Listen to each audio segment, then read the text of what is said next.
Salvador Allende fue un médico y militante del Partido Socialista de Chile. Fue candidato a la presidencia de la República en 4 ocasiones, hasta que finalmente logró la victoria electoral en 1970. La Unidad Popular fue la coalición de partidos de izquierda que encabezó en aquella ocasión, y con la que defendió la vía electoral y pacífica hacia el socialismo.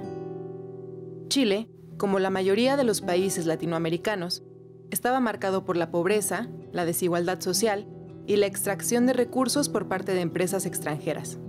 La reforma agraria, la nacionalización del cobre, la implementación de la educación pública y del servicio médico a gran escala fueron parte de las políticas públicas que Salvador Allende implementó para transformar profundamente a Chile. Isabel Allende, senadora de la República de Chile y por la región de Valparaíso. El programa que se plantea la Unidad Popular eran reformas muy de fondo, estructurales, importantes, y curiosamente se asemejaba mucho al que había presentado Radomiro Tomic, el candidato de la democracia cristiana, pero que salió en tercer lugar.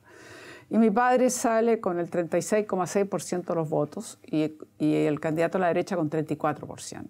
Comienza este gobierno y bueno, ¿cuál era la esencia, digamos? Yo diría que el camino que comienza a marcar Salvador Allende es algo bastante inédito, porque él siempre se propuso decir, mire, nosotros lo que queremos es construir o abrir el camino hacia un socialismo, pero en democracia, pluralismo y libertad.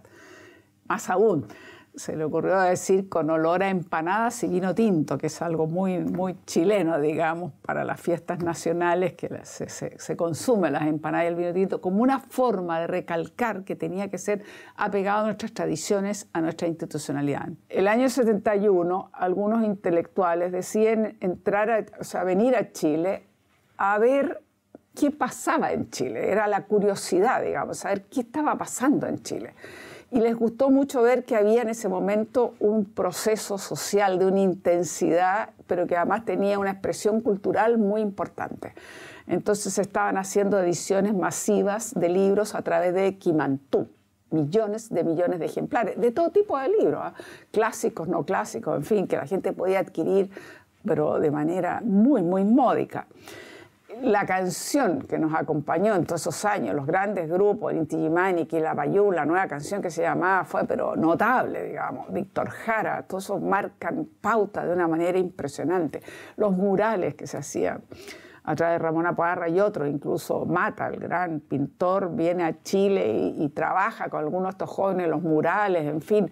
La expresión cultural fue muy potente, se llegaba a todos lados, el tren de la cultura, había una necesidad de volcar, darle a nuestro pueblo oportunidades que en realidad nunca había tenido de esa manera, porque claro, la cultura nunca se había expresado de una manera tan abierta, intensa, pero accesible. Ese era el punto, el verdadero tren de la cultura, llevando artistas, teatros, obras por todos lados, por todos los barrios, por todas las comunas, digamos, en las distintas regiones del país, algo maravilloso.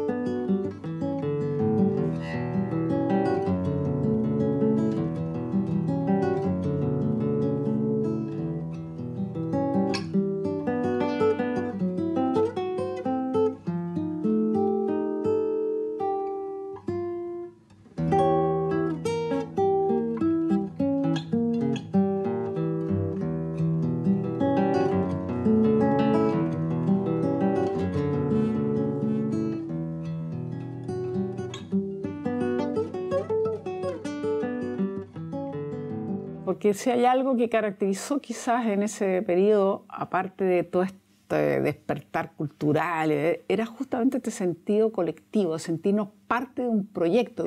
Todos queríamos estas transformaciones, pero compartiéndolas. El proceso de participación fue notable, digamos. Yo nunca he vuelto a ver, ni a vivir, ni a sentir en Chile un nivel de participación como el que había en ese momento, nunca. En todo este periodo, digamos, desde el 90 en adelante, nunca más he vuelto a sentir, porque la verdad es que era real, o sea, se participaba en todos los niveles, digamos, en las distintas áreas de la economía, en las áreas de salud, había ministros, hubo 4 ministros por lo menos, obreros, trabajadores en el gobierno, eran señales y era real. No es que fueran así una especie de excepción. La relación que se tenía con la Central Unitaria de Trabajadores, la CUT famosa, que se fortaleció muchísimo, todo eso que nos acompañó, yo diría que el primer año fue bastante exitoso. Ahora, ¿qué comenzó? Claro, comenzó a pasar cosas que no las podemos ignorar. Desde antes que asumiera, ya sabemos la intervención norteamericana.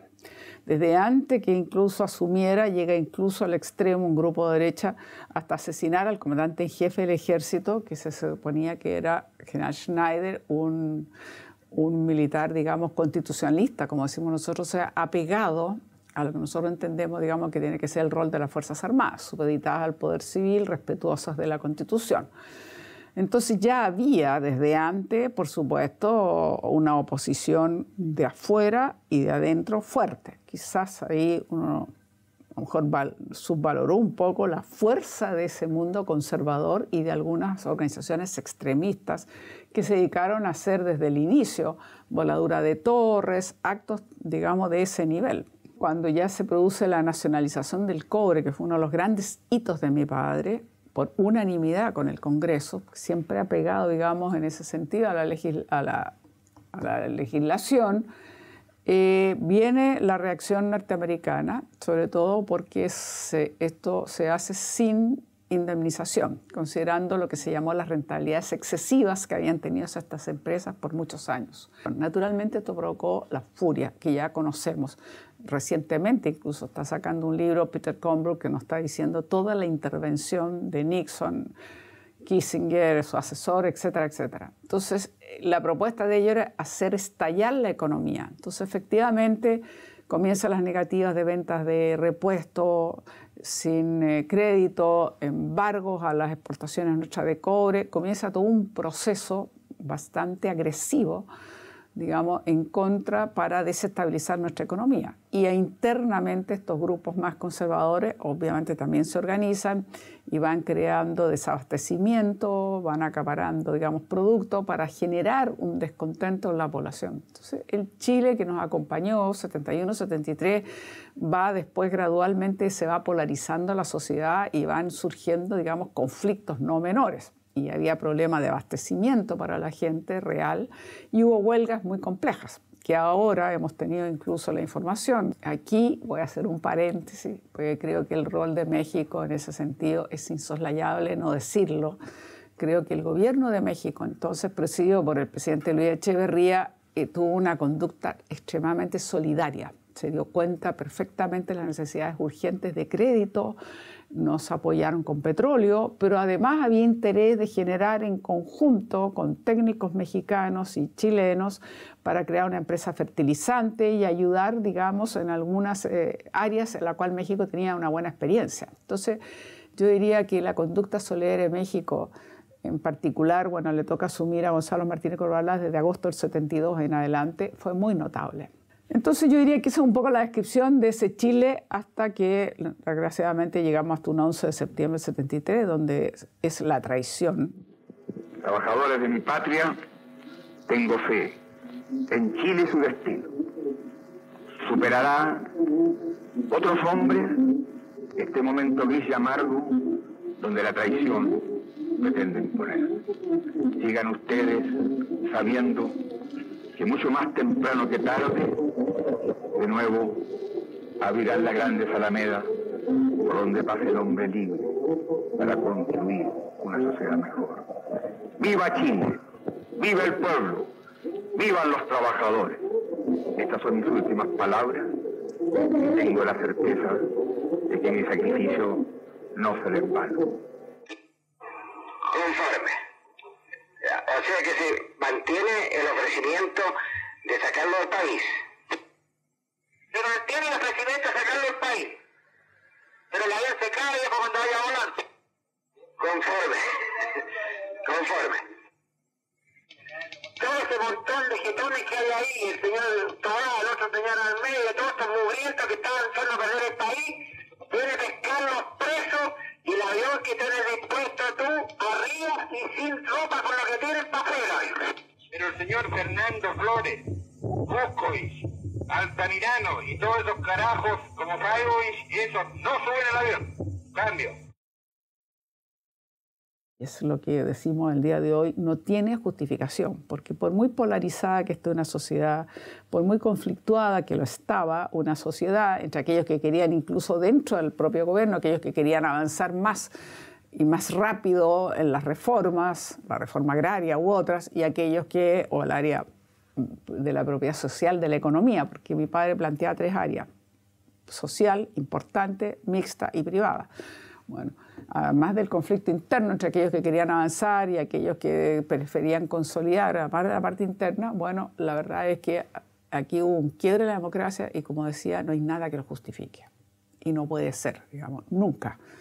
Nunca la salida, por crítica que sea la situación, los conflictos, tiene que ser, digamos, rompiendo la democracia.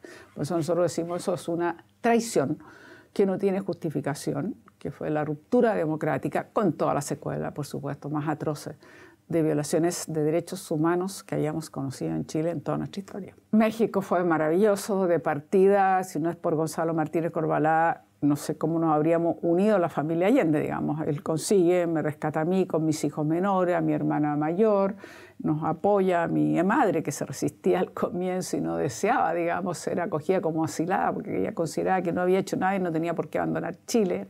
Curioso, porque se habla poco de eso, pero yo creo que era como casi como si hubiese percibido algo que mi padre nos dice a mi hermana y a mí, que habíamos estado en La Moneda con él horas antes del bombardeo, que dice, te deben salir, denunciar al mundo la traición de lo que aquí ha ocurrido. Mi madre eso no estuvo presente en eso, y sin embargo, como si hubiese intuido, porque ella decía, no, yo me quedo, yo no he hecho nada. Esa era su intención. Maravillosamente Gonzalo, como le decíamos al embajador Gonzalo Martínez, le dice, mire, yo quiero que sea mi invitada. Entonces, ahí, una figura que por supuesto no existe, ahí mi madre aceptó y llegamos a la embajada. Entonces, hemos estado desde el día 12 en la tarde que llegamos a la embajada, también trajimos a Tencha, después mi hermana, nuestros hijos, en fin, Gonzalo nos reunió y el presidente Echeverría ya había enviado el primer avión con la gran preocupación de sacar no solo la familia, por supuesto, sino que además habían importantes autoridades mexicanas. Entonces, ahí empieza la otra etapa de México. Primero, salvar a estos chilenos que empiezan a llegar a la embajada o a la Cancillería, como le llamaban en el otro edificio, o tal consulado también. Después, México corta relaciones en un hecho muy simbólico y muy acorde, supongo, a la tradición, digamos, de política internacional mexicana, solidaria, por supuesto, y muy clara en ese aspecto. Y después, bueno, nosotros en México recibimos mucho cariño. El pueblo mexicano, sus respectivos gobiernos, pero sobre todo yo diría el pueblo mexicano fue maravilloso, porque se sentía el afecto en las calles, se sentía el afecto cuando llegábamos a un lado, se dan cuenta por el acento, ustedes son de Chile, claro, pero Salvador Allende, en los jóvenes, el discurso de Guadalajara era algo así como que estaba absolutamente en la memoria, en la retina, como decimos nosotros. Esa otra etapa del México, el México solidario, el México cercano, el México que nos permitió rehacer nuestras vidas, el México que nos dio la oportunidad de trabajo, el México que nos ayudó a la Casa de Chile, para que tuvieras un lugar donde nos juntábamos los chilenos y sobre todo cuando salía alguien de Chile, escuchar a alguien que salía de Chile y nos contaba lo que estaba pasando, en fin, muy importante. Porque la conversación permanente era eso. ¿Cuándo vamos a recuperar la democracia? ¿Cómo vamos a recuperar la democracia? Necesitamos la democracia, nunca más romper la democracia. La democracia fue siempre el centro de nuestras conversaciones. Y nosotros, con mi madre, prácticamente entrábamos y salíamos porque viajamos por el mundo, llegamos a Japón, a la India, a media Europa, en fin, a denunciar, por supuesto, las gravísimas violaciones de los derechos humanos, a hacernos presentes en Naciones Unidas, en la Asamblea, a través de algunos gobiernos amigos, en fin, hacer llegar nuestros mensajes. Fue una época de mucha intensidad, pero también nos permitió rehacer vidas.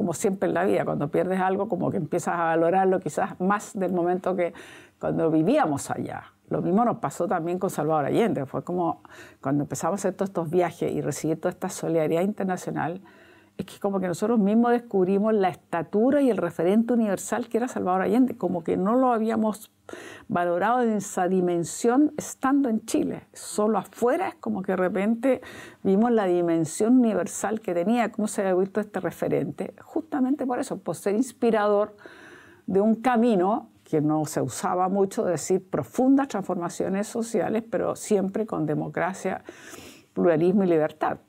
Tencha mostró, como dije yo, quizás esto que estaba pensando, quizás por primera vez, lo digo así, lo formulo de esa manera, quizás ese hecho que se negaba a salir y ella quería como quedarse, estaba empezando a mostrar una Tencha mucho más política de lo que en ese entonces nadie se imaginaba. Porque claro, en nuestro régimen, que es tan presidencialista, el rol siempre principal lo tiene el presidente. Y las señoras son las primeras damas, se hacen la compañía y se hacen cargo de algunas funciones sociales relevantes, pero al final de cuentas la figura central es el presidente. Yo creo que Tencha, digamos, así que ya mostró, pero fue impactante y todo el mundo se quedó muy sorprendido que ver a esta mujer bastante frágil en su salud, con su columna, desplazarse por todo el mundo siendo recibida de papas, primeros ministros, presidentes, en fin, universitarios, en todos lados. Y bueno, a veces lo hacíamos juntas, a veces separados, porque teníamos distintas, digamos, invitaciones y había que hacer. Porque yo creo, lo decía también un amigo, quizás Chile, después de la Guerra Civil Española o Vietnam, ha sido el país que ha recibido la mayor solidaridad en el mundo.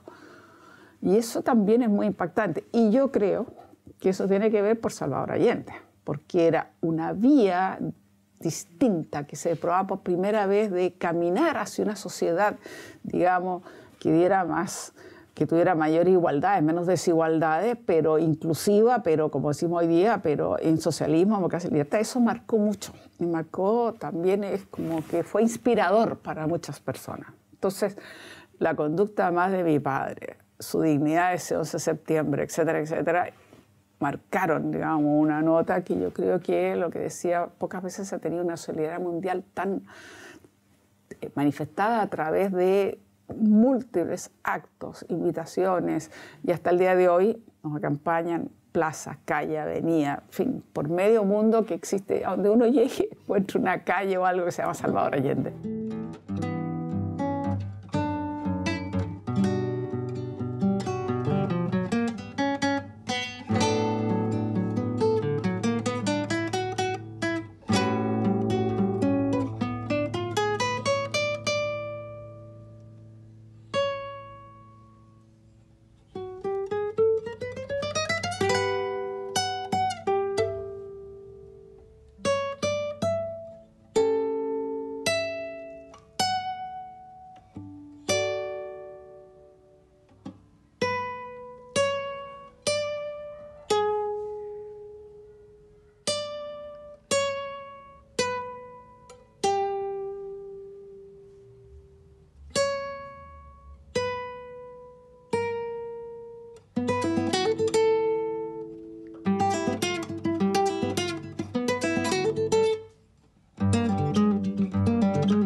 Que creo que nuestra sociedad, en general el mundo, ha involucionado. Entonces uno ve el surgimiento de fuerzas muy conservadoras, también de fuerzas muy extremistas de derecha, que es el caso de Vox en España y es el caso de republicanos en Chile, y ve y escucha y tiene que oír expresiones que son muy dolorosas, que ni siquiera las tuvimos ni a los 30 ni a los 40 años, y las estamos teniendo ahora, que se cumplen ni más ni menos que 50 años. Entonces, cuando uno oye un diputado que dice que admira a Pinochet, O cuando uno oye a un señor que dice que le parece que tiene aire estadista o cosas así, es extremadamente doloroso. Y encuestas de opinión muestran que efectivamente había como un retroceso. Si antes la gente condenaba con mucha mayor fuerza lo que fue la dictadura, como con más claridad, hoy día pareciera que eso se debilita, lo condenan, pero ya no en un porcentaje que se tenía anteriormente. Entonces hay como una involución en ese sentido. Y yo siento dolor cuando veo eso porque siento que nos está haciendo mal.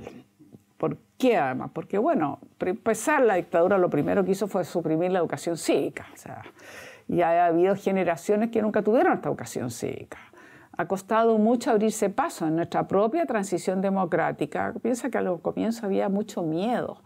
Además, esto es eufemismo. Cuando yo llegué al país a instalarme, por decirlo así, en el año 90, aquí no se hablaba, se decía excesos por las violaciones de los derechos humanos. Se decía pronunciamiento, no se podía decir golpe. La gente se inhibía o los de la derecha usaban esas expresiones. Y había mucho temor, mucha como negación. Entonces ha sido muy difícil como instalar el proceso de la memoria. Hemos avanzado con mucha lentitud, pero se avanzó, digamos, en verdad, en justicia, pero todavía falta mucho. Piense que una de las propuestas que está haciendo el presidente Boric, además del intento que ojalá se pudiese llegar a una declaración firmada o adherida por todo, también es un plan de búsqueda que quiere decir que por primera vez el Estado sería responsable de continuar con esa búsqueda, o más que continuar, con hacer la relación, la historia de todos y cada uno de esos detenidos, ejecutados, desaparecidos, porque hasta ahora han sido los familiares, y no es justo. Aquí debe ser el Estado el que tiene que asumir la responsabilidad porque fueron agentes del Estado y fue una política del Estado. Entonces me parece que eso está muy bien enfocado y ha sido bien recibido por las organizaciones nuestras, los familiares, porque evidentemente que hay un cambio con esa mirada. No es que vayamos a encontrar esos restos, yo creo que algunos ya no va a ser posible, pero sí por la política que ellos usaron, digamos, hasta de tirarlos al mar o lo que sea, hacerlos desaparecer, pero sí esta responsabilidad que se asume cambia bastante. Entonces yo creo que tenemos que seguir ese camino. La democracia es memoria y es futuro. Es que no tenemos futuro si no tenemos que avanzar. El mismo Lago decía, no hay mañana sin ayer. Todos decimos eso, pero cómo se internaliza en el cada uno de nosotros y en las nuevas generaciones, no es fácil. Y esto, corolario, estamos viviendo una época en la cual parece que el individualismo, no la acción colectiva, es lo que prima. Porque la gente lo que te exige, no, yo quiero respuesta hoy. La seguridad pública, que es tema número uno, las bandas, narcotráfico, lo que sea, número uno, en fin, que me solucione este tema en salud, y no hay pensar más allá. Entonces cuesta mucho generar una respuesta más colectiva.